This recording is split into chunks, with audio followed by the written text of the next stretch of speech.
Hi, this is Carrie, and welcome to Tandem Talks, a podcast meant to empower you to live your life your way. And I'm Craig. Join us as we go deeper with entrepreneurs and their journey creating success in business and life. Hello, Tandem Talks listeners. We are super excited to have the one and only Chantel Soumis, who I like to call my neighbor, even though we're probably a good 6-minute drive to one another's houses. But I actually got to meet Chantel locally here in the Madison area. She is one of the world's most sought after personal brand experts. And I would say she's one part marketing magic and another part total inspiration with her story. She's been able to work with a lot of Fortune 500 companies, a lot of celebrities to build foundations around PR and help people be liked, memorable, and trusted while they're increasing their brand awareness and marketability. Her story is pretty incredible. She's a huge overcomer, and I hope we can dive into that a little bit on what she's been through in life while still really growing and thriving as a mom and as an entrepreneur. She's the CEO of Stardust Creative, a public speaker, a LinkedIn consultant, as well as a differently abled advocate. So we have a lot to dive into. Thank you so much for being here, Chantel, and would love to hear a little bit about your story. How in the heck did you land in the business space and in marketing? Well, thank you for that amazing intro, Carrie. I appreciate it. It feels good when somebody says these things about you and you reflect on, wow, do I really do all that? Yeah, it makes sense. So business, was a family thing. I feel like my whole family has always been business minded. And I was actually, spoiler alert, I'm pregnant. And Crazy. Congratulations. Thank you. But we're trying to figure out names that we might name the new Soumis. And I was going through my family history, and one of the books of our genealogy brings the story of my side of the family and their route from Germany to Russia and then to the United States. So I was going through this book trying to figure out, names. And then I realized every single generation owned a business, which was so unique to me. Mm-hmm. I mean, even my grandparents owned a farm and my dad worked on the farm, and then he opened an accounting firm, and then I opened a marketing firm, and it's just kind of continued. Even my brothers are all business minded. So I guess it's in the blood. Short answer. Yeah. It's in our blood. I love it. Well, and I'm curious, just for you, the genesis, because you graduated high school. Did you start your business super young, or did that take a little time I know you studied for a little while in traditional academia, but tell us that version of the story, because I think there's some fun lessons in there. Yeah. I never wanted entrepreneurship. I never thought of it as a cool thing to do. I thought a lot more smaller of myself, that I would just be comfortable working for someone else, calling the shots my whole life, and, less responsibility, just coasting and routine and all that stuff. But that wasn't really true. I felt like when I fell into the business side of things, what really happened was I created a personal brand online using LinkedIn because I was frustrated with the employment process. I started creating content because I had recently gone through an incurable diagnosis of multiple sclerosis and went through blindness, mobility issues, hearing issues, and so much more. And so now that I was going through this employment process with a new disability and chronic illness, I had to apply with a disability. And every time I applied with a disability, there's a little box that you check, in the application process, the Equal Opportunity Employer Survey. And every time I checked that box, no one ever called me back. No one gave me the next step in the interview process. And I got really irritated by that because I was 25 and I was basically told to just give up your career start applying for disability now because it'll take 3 years to get accepted. And, without a career, you have no health insurance. So it was a really big pickle for me to be in. And chatting about that online seemed like the only kind of escape to get feedback, to get buy-in, to get inspiration and motivation. So I started doing that on LinkedIn because LinkedIn was a safe space for me. It was a space where professionals came to really level up their life, right? Not like Facebook or Instagram where it seems a little one-sided, like it's your highlight reel all the time. So the support there was amazing. I mean, people started seeing the content, resonating with it. They had a story to share too, chronic illnesses that they were dealing with that have held them back. And then people wanted to work with me. They asked, I want to work together. I support you in your mission. How can we work together? And that's really how the business was born. If it wasn't for that, there's no way I probably would be in entrepreneurship today because it's a workload. Yeah. That snippet, it gives me the chills thinking about just how life is not linear, but the way you sort of direct it and guide with it and like use your vulnerability to show up in spaces and build community, just what that's evolved into for you and your life and all the impact that you've been able to create now with Stardust and your personal branding. And it's really powerful. So thanks for taking the leap on LinkedIn. Yeah, that's where Carrie found you, obviously. So, I got to hear you actually share at the Dream Bank in downtown Madison. Actually, it was a couple of years ago on my birthday, ironically. It was probably 3 years ago. Yeah, 3 years ago on my birthday. And I hadn't really done much on LinkedIn. I'd done a little bit, but not much. And so it was neat to hear you share and just get your insights and also hear about your story. And one thing though that, you said and you spoke to is like, I always thought internally, like I was going to work for someone else. Right. Well, then your case, it was kind of born out of a need or out of a frustration, which is how a lot of people go entrepreneurial. Right. And so then just walk us through a little bit what that looked like. Cause you're okay. Now I'm going to start doing something and I'm going to start working with people. And, our book is about side hustling and how to do it well and how to keep your job, succeed and build something significant outside of that. So can you just talk us through like what that looked like? How did you sort of manage both? And then how did you make that transition or take things more seriously over time? Ooh, so, the imposter syndrome is real because I feel like that's what held me back for so long. But also the fact that, just getting started, it's hard to put a price on yourself. It's hard to say I am worth this much and keep that number growing and growing. So originally I had done these speaking engagements, which don't get me wrong, speaking is great. It's great. You meet amazing people. But as an introvert, especially somebody with a lot of confidence issues and insecurities, speaking exhausts me so much. And I had to put a price on that. I had to put a price on the exhaustion. How much was I going to charge because of all the taxing that goes into creating a presentation and traveling with a disability? And I have a mobility issue, or I had one really bad where I, required wheelchair assistance at the airport. And the exhaustion afterwards bounced me out for like 3 to 4 days of just recovery time.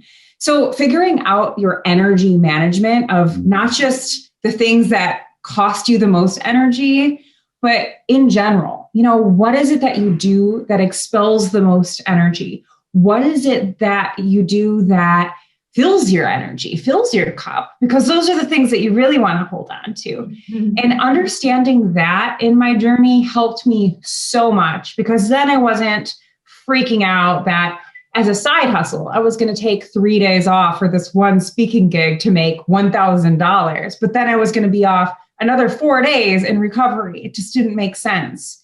And then putting that imposter syndrome and guilt aside so that I could put that big price on it, because guess what? That is what the time is worth. And that's what is involved or required for something like this.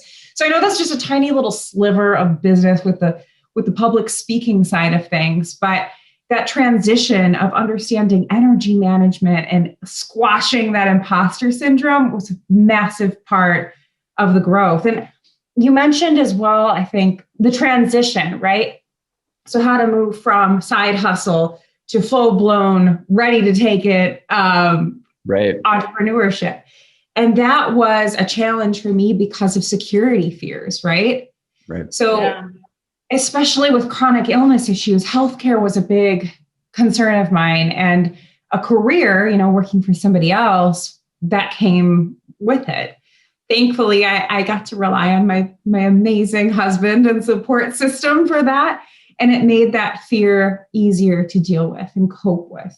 The rest was all just keep hustling and making sure that you are meeting your goals. You're setting goals and then meeting those goals with sales so that you make sure that that income is comfortable enough for you to keep pushing forward. Yeah, well, and it sounds like Kara will go next, but it sounds like you did a good job of having revenue in place. And so it wasn't like this leap from zero to hero that we think a lot of people have this myth, like, okay, I'm going to be passionate and I'm just going to give it all up and I'm going to go for it. And it's like, well, there is a practical application of just like starting to create some revenue. And obviously you did that before you made that transition, I'm assuming, right? So that's yes, so important. That settled the fears too. Yeah, health insurance and income for sure. Two big foundations. Yeah, totally. Go ahead. And I like how you really spoke to like the cost benefit analysis of, in your case, it was like burnout and having to decompress and like recuperate after speaking, and how do you put a price tag on that? But I think it speaks to, in general, how entrepreneurs have a lot of cost benefit analysis that they do day to day, kind of constantly. Did you have people in your life that were helping you with that analysis? And like, what were those relationships like? How did they help you? Oh, 100%. Like there's literally no way I would be where I am without my supportive community or my family and friends, because it takes so much to be confident in yourself and have that faith in yourself and your strengths. And when you have a strong community of people that are ambitious and that just love you and see strengths in you that you don't see in yourself, it's a massive source of power. And, I think Carrie, you and I, we've been building an amazing community through LinkedIn for a while. LinkedIn Local as well, finding those local entrepreneurs that want to sparkle and shine, but they are authentic too. They're not the highlight reel all the time. They're okay talking about the struggles and the failures, because that's when we learn from each other and grow. And having that vulnerability and authenticity in our own communities has been so fruitful, because I feel like I learn from others' mistakes so that I don't have to have that fear anymore for myself. You know what I mean? Yeah. Well, and I think I would add to your resume, like the vulnerability queen, and like helping other people stand in their own vulnerability. And that's where I started to take LinkedIn seriously. As I went to one of your workshops, I was like just kind of dipping my toe in the water, trying to learn about LinkedIn. And I went to one of your local public talks and you just talked about vulnerability. And I got in my car, shot my first video. It sucked. So I drove home, reshot the video in my backyard. It was like marginal. I posted it. And from there on out, I was just like off to the races. So you just do an exceptional job at like really empowering people through your story and really through what you've done.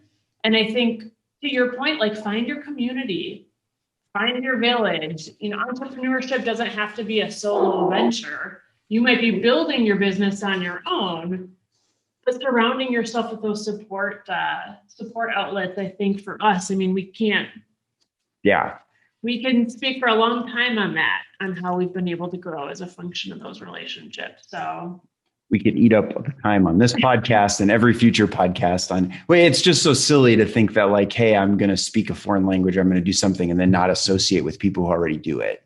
Right. And then just try to figure it out. So yeah, absolutely. As you were starting to put, so as you're starting to put, your business together and pricing and get into like, well, what do I want my service to look like, public speaking or whatever else? Like, what are some maybe things that you faltered on, or things that you could maybe share that would be helpful for the budding or aspiring entrepreneur out there? Like, what are the top couple of things that maybe come to stories, some founders? Yeah. Oh Lord. I mean, I feel like starting a business is just like finding a big ball of clay. Like you're gonna do it. You got the clay here, and we're gonna start molding it away to make it into these cool shapes. And you get a couple services in there, and it's this pretty design thing, but then you realize this isn't right. Something's not going well here. We need to remold it, reshape it, and reorganize. My biggest issue at the beginning was casting a wide net that was way too wide, right? Mm-hmm. As a people pleaser, I was ready to just, you want the moon, I'll go get it, let's go to space. But unfortunately, that's just not sustainable. And it wasn't able to grow my team that way too, because I couldn't tell my team, hey, we need to do 10 videos per week for month A. And then for month B, we needed to transition and work on content copywriting and blogging and email marketing, landing page design, all that jazz. It just wasn't working. So I think that's the biggest issue, but it was a good issue, right? Because I learned through the failure, or not really a failure, but through the chaos and disarray, that it's important to just pivot. And that word for like 2020 was terrible, but it's the name of the game in entrepreneurship too. When you've got to figure it out, and finally, when you hit the sweet spot and you're there, that's when you actually sculpt it and bake it and set it to go, right? You can always change it later and add to it, but that was the biggest issue for me. And then, relying on help, trying to figure out how are we going to take it to the next level, to understand the needs and demands and deliver at that point too. Because then I can't tell you how many times strategic relationships have failed because of either a lack of clear expectations or a lack of me sourcing that candidate and that support efficiently and effectively to get the goal done, right? So that's another big failure that you learn from and you grow from. But without having that in hindsight, I would not be nearly as strong or successful as I am today. So those mistakes were good. Yeah. And so when you say about casting too wide of a net, what you're really talking about is products and services, right? So you're sitting down with someone who potentially wanted something, and you weren't saying like, this is what I do, and like limiting, which I think to most like budding entrepreneurs feels like, no, I don't want to cut my sales off. Like I want to be able to sell and like create as much revenue as possible, which is super true. But you also just like can't, like, just like we were talking about before the call, you can't do everything. So at some point you have to say, no, this is my lane, and then be comfortable referring out that other business. Right. I mean, where did you sort of end up in terms of like what you were now that maybe you were trying to do before that you like learned to let go of? I mean, you mentioned like copywriting or something like that. Yeah, right. Like before, we were a full service marketing agency. And as a startup marketing agency, there's just no realistic way to do something like that. Right. So, I tried to take everything that I was doing for one client, 30-hour a week committed client, and duplicate that for all clients across the board. But the thing is that there's no blueprint in marketing, because every organization's different, every industry is different, every, target market is different. So you can't work on blueprints. You can't do that, but you can do systems, right? Which I know you guys believe in through and through. But with that, I had to really pivot and pull back from, I can do it all, to, no, I'm going to specialize specifically in personal branding and corporate branding, but on the digital marketing front. So bringing PR fundamentals to your digital reputation, which is social media, web development, all that jazz. But yeah, so taking all the technical details away and just focusing on that, having our lane and then swimming in it until we run out of steam, which hopefully will never happen, right? Yeah. Yeah, well, and it takes a lot of courage to say, no, I can't do that service. I can't do that service because I think I can win in this particular lane and create enough revenue and enough business. And congrats on figuring that piece of the puzzle out. Thanks. Thanks. Yeah. Well, and Chantel, I'd love to get into a little bit of your expertise, at least scratch the surface on personal branding. And, the audience is really directed in many ways to side hustlers. And I think sometimes side hustlers, they struggle to see themselves having a brand, especially early on in the game. But any suggestions or insight you could give someone for like starting that journey and differentiating themselves? And I think you, in so many ways, just really amplify how people post on social media. So what would be your suggestions for someone navigating that early on? The core foundation of it all is really authenticity and self-awareness, right? Because you can't be strong if you don't know what your weaknesses are too. So that part is not something that I specialize in, the whole life coaching side. It's deep work. It is hard. And that's what helps you find that what is fulfilling, how you can be fulfilled in your career.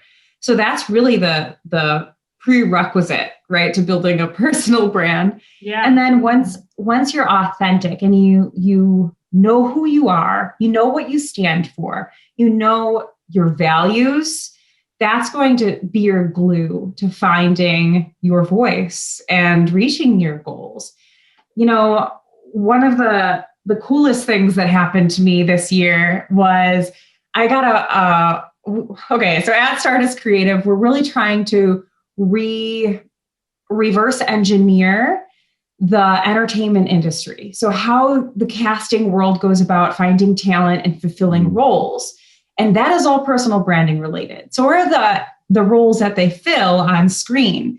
And one of the interviews we did was actually with Mcconaughey, the legend himself. And he's just one of the most authentic humans, I think, that ever existed.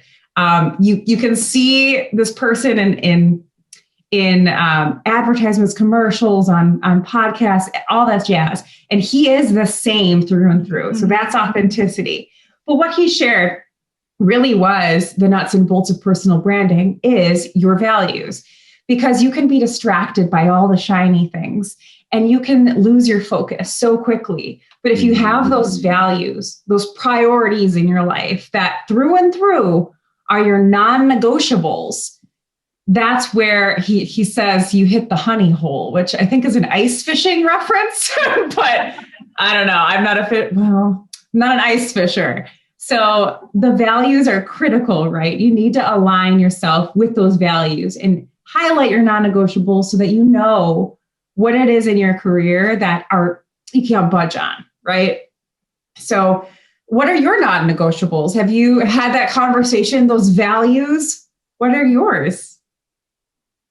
Carrie Craig, it's a question. Oh. I thought that was rhetorical to the audience. A little bit of both, but I'd love to ask you. Yeah. So the values we have for our overall branding, which has several companies, is impact, adventure, and family. Right. And so that absolutely is super true. And that's even helped us just recently in the last year or two kind of guide bigger decisions that we've had to make, or tougher decisions where we're like, what do we really value? What is really important? And then let's use those to build principles. And then, as Ray Dalio talks about, and then ultimately make decisions and help that steer our life versus, you're right, getting caught up in what's flashy, and especially on social media, because it's you don't know who's real, who's actually built something legit, and who just gets a lot of likes, who's paying for those likes, who has VAs. I mean, the noise is just crazy. And sometimes it's hard to find the signal in the noise. And so we find that once you really get under the hood and kick the tires, that some people are not as legit as they might project, right? Which is okay. There's nothing wrong with aspiring. But I think staying close to family, adventure, and impact has been super huge for us. So anything you want to add on that? And then we have our own personal values that we've done and stuff, but those are the ones for the company which align with us. Yeah, I mean, they're just clarifying, especially when there's a lot of chaos, a lot of challenges. The pandemic has been an interesting space, I think, for people to step back and reflect on. I mean, it stirred things up. It stirred the pot and gave people that angle and the time to really evaluate. And what's been nice is that our values have stayed really true through that. But it's like a good guidepost and good borders to be able to have when you're going through stuff, or have like deeper questions on where to invest my time, or with who, or to your point, like who to be following. So yeah, it's like you can feel yourself when you hit the rumble strips, I feel like. And if you've got a good community, it's like, okay, well, we're getting off track. Let's get back on. So yeah, great points.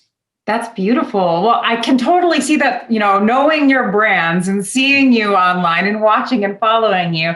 Adventure, family, impact, those are 3 must-haves for your souls. I can definitely read that through and through. So well done with that. And, those values don't just end there. They go deeper and deeper and deeper. Like, what about family, right? It's our family's health. It's our family's presence. It's our family's stability and presence and all that jazz. So there's so much deeper that takes it beyond. And that's why the value setting and voice finding is such a time-consuming piece of the personal branding puzzle, because it takes so much discovery for sure. Yeah. Yeah. And I think sometimes it's easy to think we value something, but then when it comes down to it, like it's not in our calendar, we don't prioritize it. It's like, maybe I don't value, whatever it might be that you think you might, right? So that's been an interesting process of learning as you run different businesses too. So, so speaking of family and values, I mean, we've had a chance to meet you and your family, and hopefully someday future family.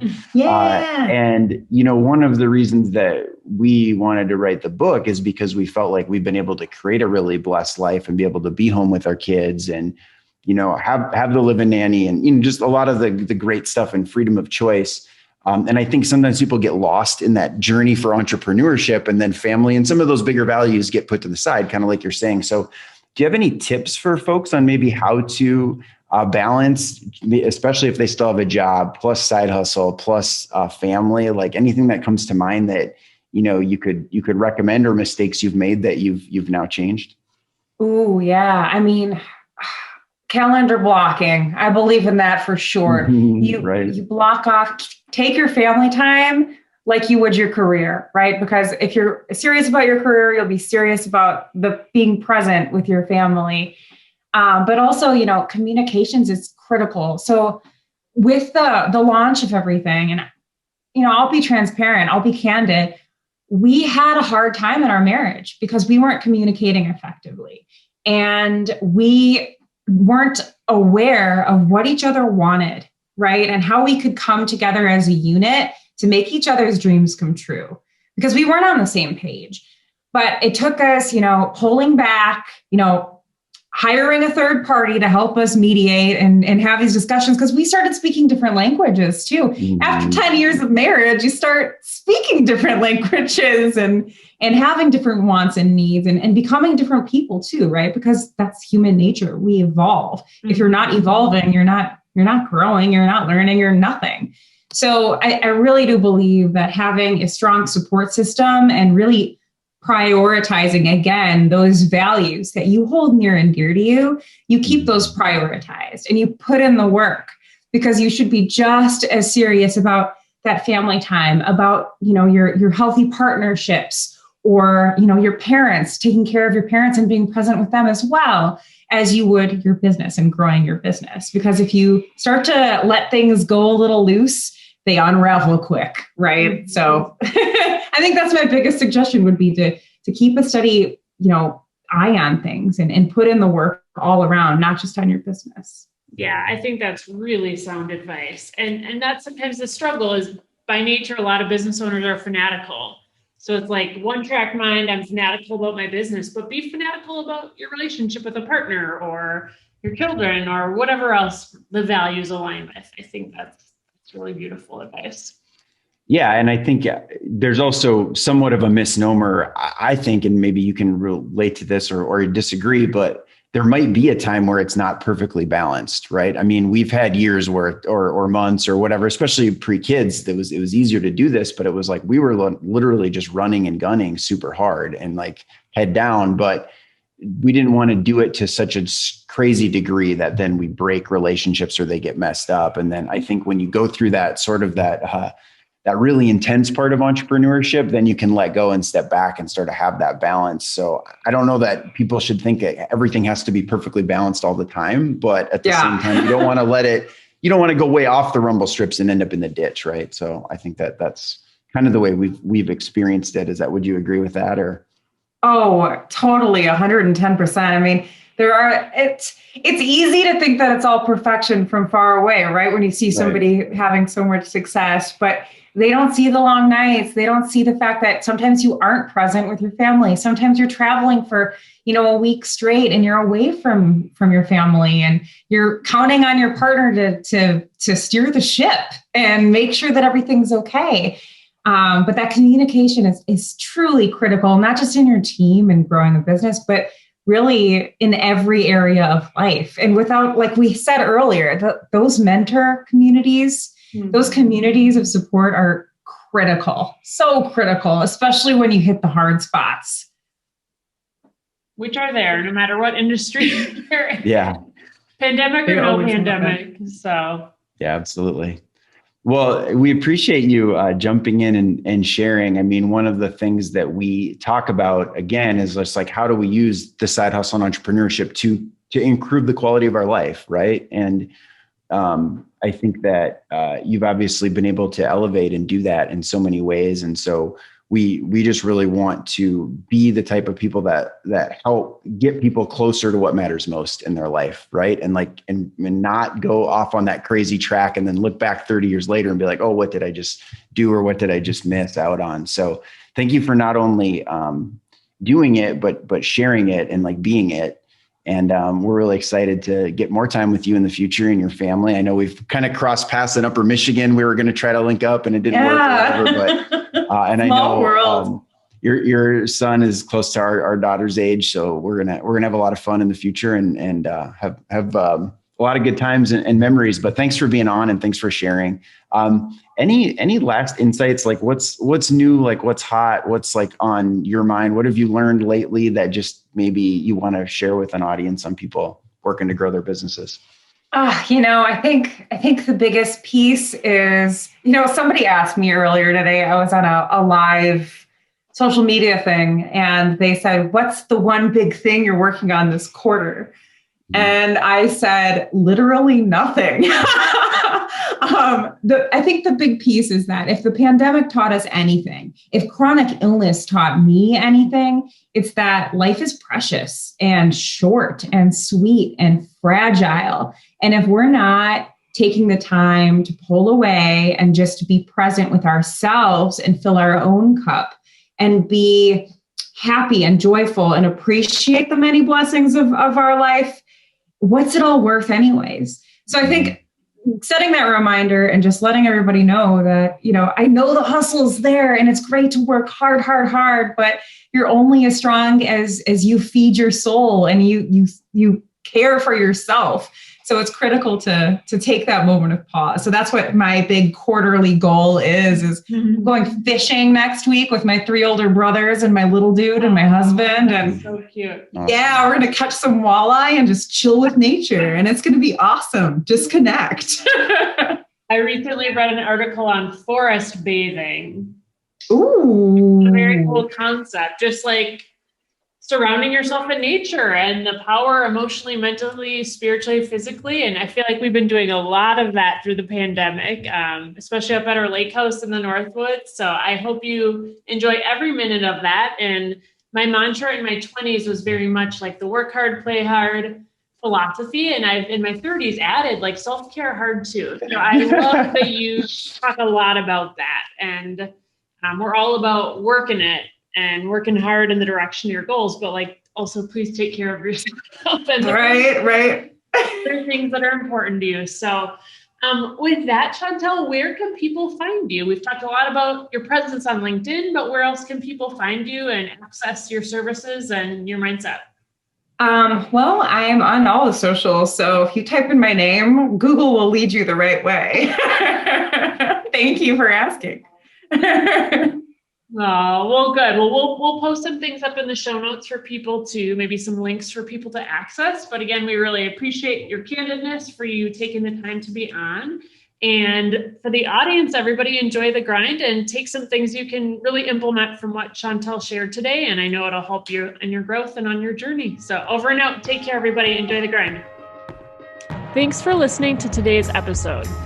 Please subscribe and leave a review, and be sure to visit tandemconsulting.co/talks.